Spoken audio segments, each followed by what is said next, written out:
So Assassin's Creed Mirage is the newest entry into the Assassin's Creed series. It's been said that it's going back to its roots, but is it really? We're going to talk about the game and talk about how it compares to the older Assassin's Creed games. Let's discuss.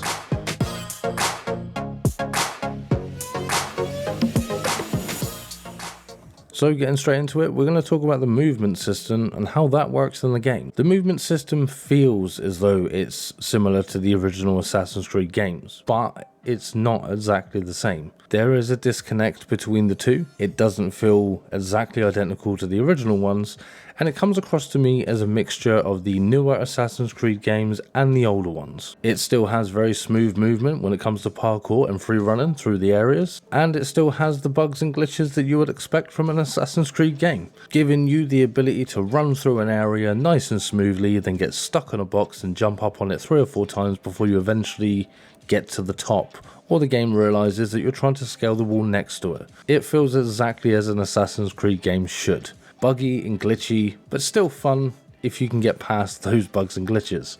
You have the ability in this game to also pickpocket people, which gives you a small mini game where you have to press a button when the circle goes in. Very easy to do, apart from certain characters where it may be very thin and very difficult. So far I've not actually been able to fail pickpocketing because it is quite easy to do. This gives you the ability to get certain things from NPC players walking around, and all you got to do is look around for a pouch hanging from their belt, or go into your eagle vision, which is back by the way, and see the pouches on the people and figure out who you want to steal from. But what's the point of it? That's what you're probably asking.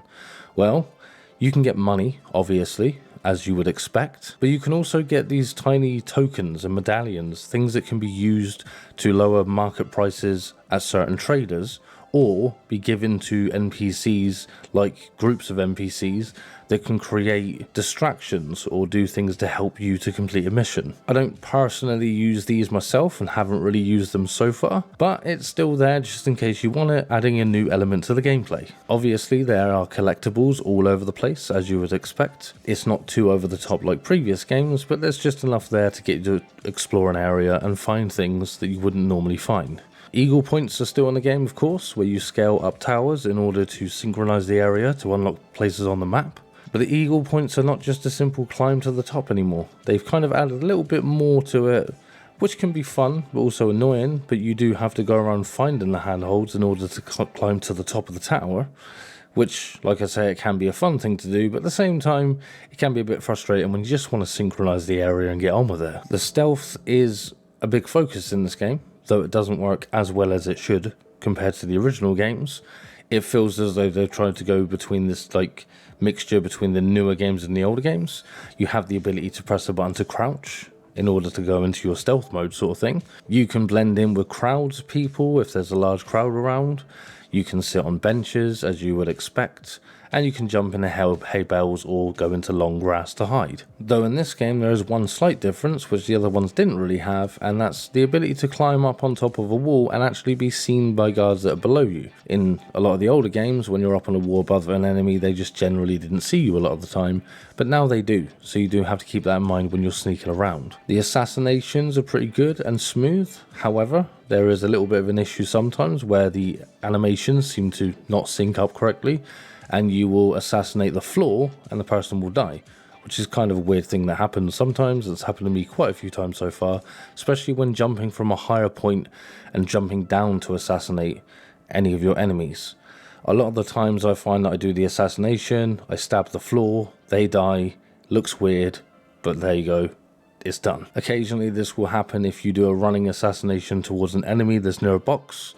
You'll jump up over the box, stab the box, and they'll die next to the box. Kind of weird, but that's, again, a glitch and a bug that is in Assassin's Creed, as you would expect from Assassin's Creed games. Now, the one thing that I don't like personally about the game is the fact that they've changed the button bindings for the attacks and for assassinations. It was very simple to remember on the earlier games. They've kind of doubled up on it so that your attack button is also your assassinate button. This means that occasionally when you go to assassinate an enemy, you'll attack them instead because you weren't lined up correctly, which can be very frustrating.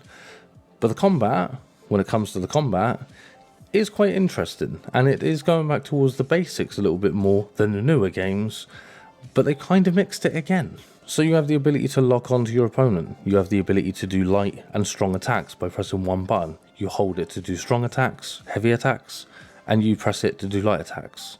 You have a button to dodge in order to dodge out of the way of certain unblockable attacks. And you have a parry button. Now the parry button you press and Basim will use his dagger in order to parry their attack and hit their weapon away. If you do this in time and then press the attack button immediately afterwards, you'll kill them in one hit, which is more like the original Assassin's Creed games, giving you the ability to take out 10 to 15 enemies one after another very quickly, making you feel a little bit more epic than you did before. However, sometimes the kill button won't work and you won't actually kill your opponent and you'll kind of attack someone else instead, so it doesn't always work out in your favor. Though I think the combat is definitely better than the newer Assassin's Creed games, I also think that it's not as good as the original one still. It feels like they've taken a step back by trying to mix the two variants of games and the mechanics between them into one game, and it doesn't work as well as they think it would. Other than that, you've got your basic contracts and things you can do. There are little side missions you can do throughout the places if you find them. You can collect little things for this person by stealing them from like people in the area, and you have your basic contract missions where you have to assassinate people.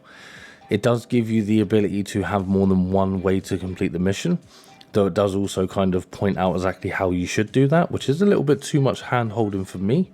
But you've got the ability, for example, on one of the first major missions, to give a token to a merchant in order to get into a prison by carrying a box in there rather than having to sneak in. You also have the ability to also attack and fight your way in, or try and find another way in yourself. So it does give you options for completing missions, but they are still quite linear in the way that they're set out, which is unfortunate because it doesn't feel like the original Assassin's Creed games because of it. In the customization side of things, you can change your dagger and you can change your sword, you can upgrade them at blacksmith. You also have the ability to wear clothing and costumes separately. Clothing is what you're wearing, which can give you a stat boost on certain things. Costumes override the look to give you a certain look where it stays like that all the time. There is also a dye slot, which I immediately thought, dyes, amazing, I can change the color of all of the clothes. But when I bought the dyes and then went to the original outfit you start with, it says that you don't have any dyes for that outfit. This means that there are certain dyes available for certain outfits and you don't have complete freedom on dyeing all the costumes or clothing whatever color you want, which is kind of frustrating. I also feel like the older system where you could customize and change different parts of your clothing were more interesting, and to go back to a single slot for one costume that you can wear, I think is a big downgrade on the game, and I think they've gone backwards again. There's also a skill tree, but that's just boring. There's not really much involved in that really, and I'm not going to go into it. Overall, I do enjoy the game. It is a fun game. I feel it plays a little bit better in the stealth side and the assassination side than Valhalla did, but unfortunately it's still not as good as the first Assassin's Creed games, like Assassin's Creed 3 mainly for me, which was one of my more favourite games out of the lot of them. It doesn't rack up to them, and it doesn't compare in the way that I think it should with the experience that Ubisoft have got in Assassin's Creed games. I feel like they should have actually created a better game